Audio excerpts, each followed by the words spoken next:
नमस्कार विद्यार्थियों। आज के इस वीडियो में राजस्थान के लोक संत या संत संप्रदाय देखेंगे।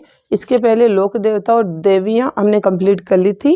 आपने नहीं देखी है तो चैनल की प्लेलिस्ट में जाकर देख लीजिएगा, अन्यथा आपको लिंक डिस्क्रिप्शन में मिल जाएगी, आप वहां से भी विजिट कर लीजिएगा। तो राजस्थान के लोक संत स्टार्ट करने के पहले इनके बारे में थोड़ी जो धार्मिक क्षेत्र है इस फील्ड में थोड़ी जानकारी है, ये देख लीजिए। राजस्थान में धार्मिक पुनर्जागरण का समय मध्यकाल माना जाता है और राजस्थान में जो भक्ति है वो भक्ति धारा दो प्रकार की मानी गई, सगुण भक्ति और निर्गुण भक्ति। सगुण भक्ति तो जो शैव वैष्णव शाक्त मतलब जो शक्ति की पूजा करते हैं, देवी की पूजा करते हैं, तो ये माने गए। और सगुण में मूर्ति पूजा होती है, निर्गुण में मूर्ति पूजा नहीं होती है। सगुण में मुख्य ये वैष्णव संत माने गए, रामानुज, निम्बकाचार्य, रामानंद, वल्लभाचार्य, माधवाचार्य, भक्त कवि दुर्लभ, मीराबाई और गौरीबाई। ठीक है। निर्गुण भक्ति में पिपाजी, प्राणनाथ जी, जसनाथ जी, जाम्बू जी, दादू दयाल, संत धन्ना, रेदास, लालदास जी और ये जो राम स्नेही संप्रदाय है ये तो कंप्लीट निर्गुण ही था। रामचरण जी, हरिराम दास जी, दरियाव जी और जयमलदास जी, ये चार इनके मुख्य संत हुए थे जिन्होंने चार पीठों की स्थापना भी की थी। तो ये है सगुण और निर्गुण भक्ति। इसके अलावा दूसरा मार्ग है सहज भक्ति मार्ग, मतलब सगुण और निर्गुण दोनों इसमें आ जाती है, दोनों धाराएं इसमें आ जाती है। अर्थात ये मूर्ति पूजा भी करते हैं और जो निर्गुण परमात्मा है उनको भी मानते हैं। ठीक है।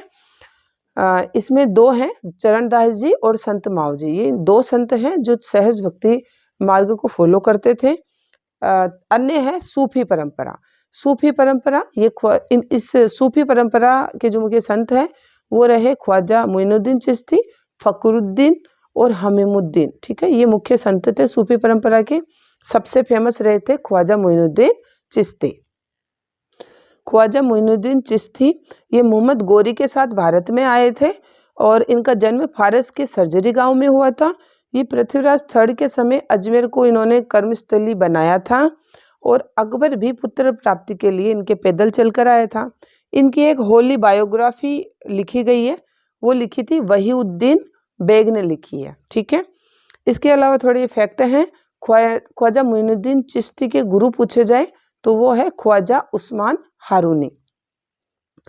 इनके शिष्य हमीमुद्दीन नागौरी रहे थे और इनके जो उत्तराधिकारी है ये इन्होंने ख्वाजा साहब ने खुद ही बनाया था इनको अपना उत्तराधिकारी, ये थे बख्तियार काकी। ठीक है। इसके अलावा ख्वाजा मोइनुद्दीन चिश्ती को सूफियों का बादशाह भी कहा जाता है और गरीब नवाज भी कहा जाता है। एक सूफी संत रहे मुस्लिम दाऊदी बोरा संप्रदाय के पीर फकरुद्दीन। ठीक है। तो ये मुस्लिम दाऊदी बोरा संप्रदाय की प्रमुख दरगाह है गलियाकोट डूंगरपुर में, यहाँ पर पीर फकरुद्दीन की दरगाह है। ठीक है। ये भी बहुत प्रसिद्ध संत है। शेखावटी क्षेत्र में भी एक सूफी संत की मान्यता है, वो है नरहड़ के पीर। इन्हें ही हजरत शक्कर वाले बाबा कहा जाता है। इनका पूरा नाम है हाजीब शक्करवार शाह और हाजीब शक्करवार शाह के कारण ही ये शक्कर वाले बाबा के नाम से प्रसिद्ध हुए। इनकी दरगाह चिड़ावा झुंझुनू में बनी हुई है, नरहड़ गांव में। ठीक है, नरहड़ गांव में बनी हुई है और इसीलिए इनको जो है नरहड़ के पीर कहते हैं। बताया जाता है कि यहाँ की जो मिट्टी है वो इतनी चमत्कारिक है कि कोई मानसिक रोगी है, जैसे पागलपन के शिकार होते हैं, अगर उनके शरीर पर मल दी जाए तो कुछ समय में वो ठीक हो जाते हैं। ठीक है। हिंदू मुस्लिम दोनों आते हैं यहाँ पर। यहाँ सांप्रदायिक सद्भाव है, सांप्रदायिक एकता है नरहड़ के पीर के। बांगड़ के धनी इनको कहा जाता है। ठीक है। तो ये क्वेश्चन पुटअप भी हुआ था, बांगड़ के धनी के नाम से प्रसिद्ध है, वो है हजरत शक्कर वाले बाबा। जन्माष्टमी पर इनका उर्स बढ़ता है, ये भी पूछा गया है कि जन्माष्टमी पर किस जो है मुस्लिम सूफी संत का उर्स बढ़ता है, वो हो गए हजरत शक्कर वाले बाबा। क्लियर। यहाँ पर मन्नत पूरी हो जाती है, कोई मन्नत मांगता है वो पूरी हो जाती है, तो यहाँ पर एक लोकगीत गाया जाता है लेडीज के द्वारा, उसे कहते हैं जकड़ी। ठीक है। तो हजरत शक्कर वाले बाबा की जकड़ी गाई जाती है। जैन धर्म में दो मुख्य शाखाएं हैं, दिगंबर और श्वेतांबर। इसके अलावा एक शाखा और चली थी, तेरापंथी जैन संप्रदाय। ठीक है। एक संप्रदाय और फेमस हुआ था, तेरापंथी जैन। तो तेरापंथी जैन संप्रदाय का संस्थापक तो हुए थे आचार्य भिक्षु, जिन्हें भिखंड जी भी कहा जाता है। ठीक है। इनके शिष्य हुए थे आचार्य तुलसी। इन्होंने अणुव्रत आंदोलन चलाया था। ये पश्चिमी राजस्थान में ज्यादा प्रसिद्ध है। इसके अलावा प्रसिद्ध एक जैन संत हुए थे मिश्री मलजी महाराज। ये जैतारण पाली में इन्होंने पावन धाम की स्थापना की थी। देखिए, सिख धर्म व डेरा सच्चा सौदा जो है वो श्रीगंगानगर, हनुमानगढ़ और बीकानेर में प्रसिद्ध है।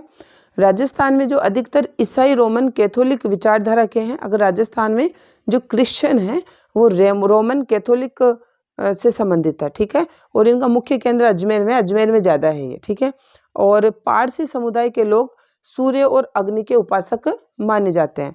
और ये पारसी समुदाय देखा जाए तो बाड़मेर, अजमेर और उदयपुर में बहुत अधिक है।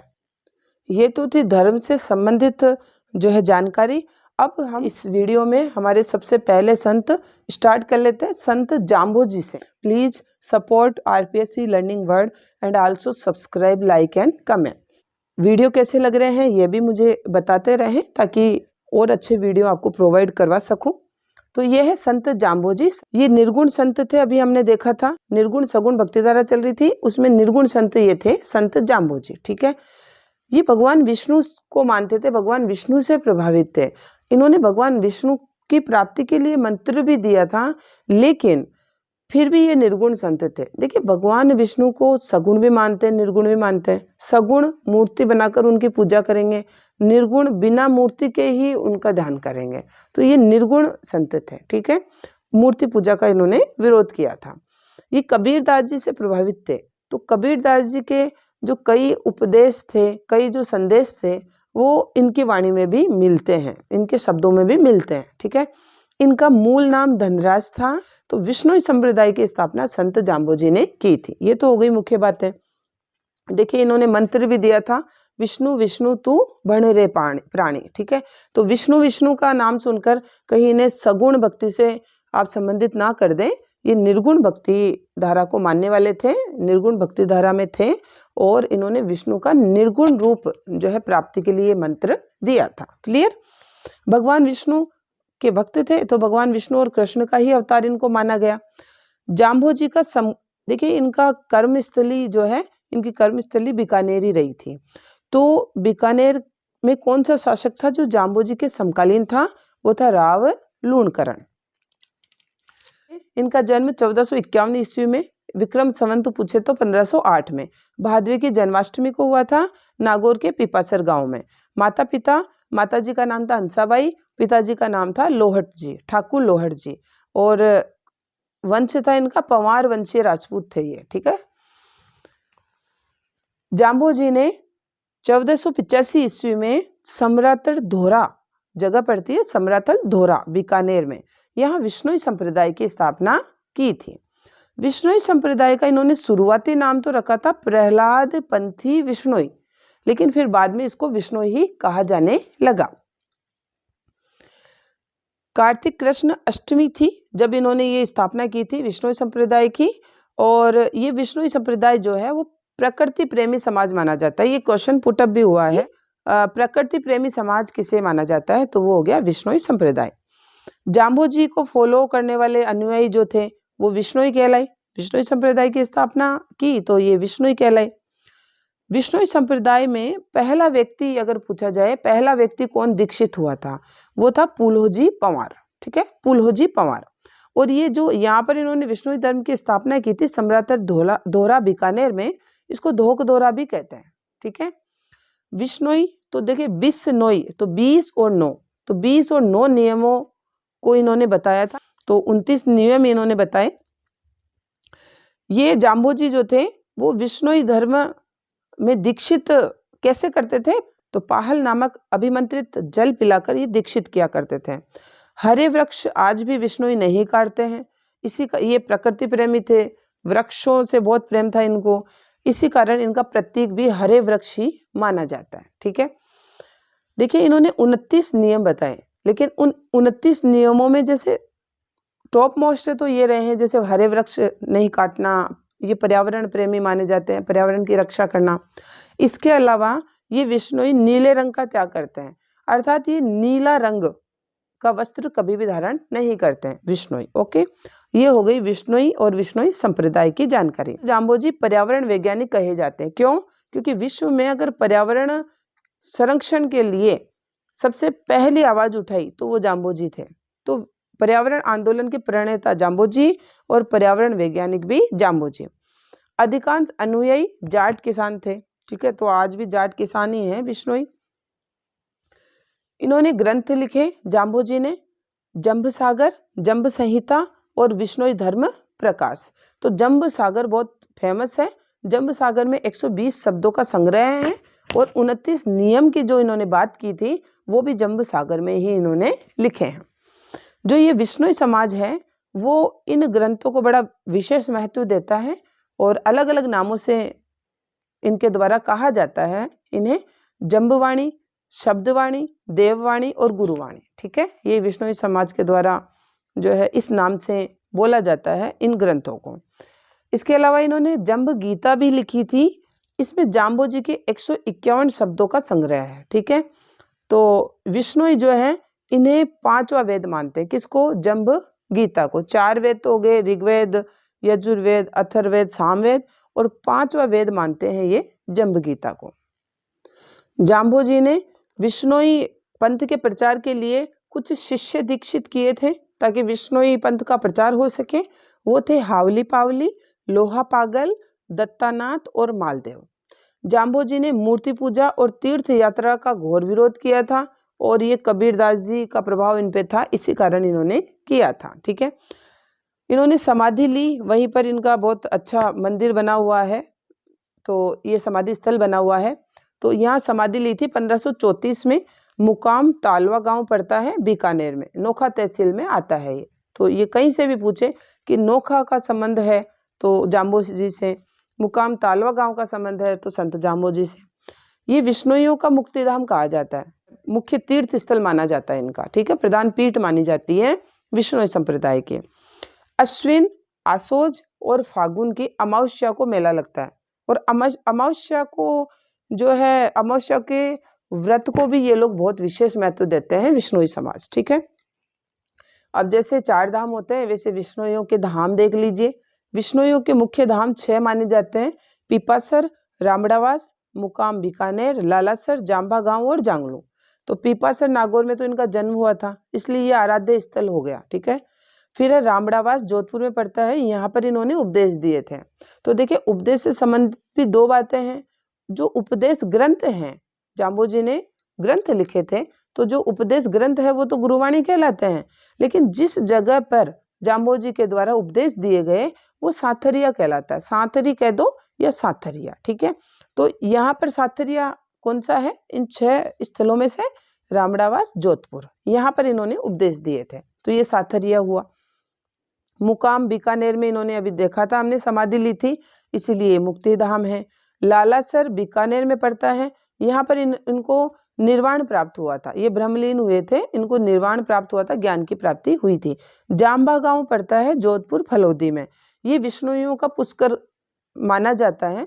तो यहाँ जाम्बा गांव में जाम्बा तालाब बना हुआ है। ये जाम्बा तालाब जो है जैत्र सिंह, जो जैसलमेर का था जैत्र सिंह, उसने बनवाया था, ठीक है। तो ये विष्णुइयों का पुष्कर हो गया। जांगलू, ये बीकानेर नोखा तहसील में ही पड़ता है।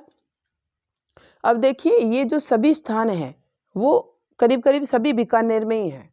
अब राजस्थान से बाहर पूछा जाए कि राजस्थान के बाहर भी जाम्बोजी ने उपदेश दिए थे, तो वो था यूपी का लोदीपुर, ठीक है।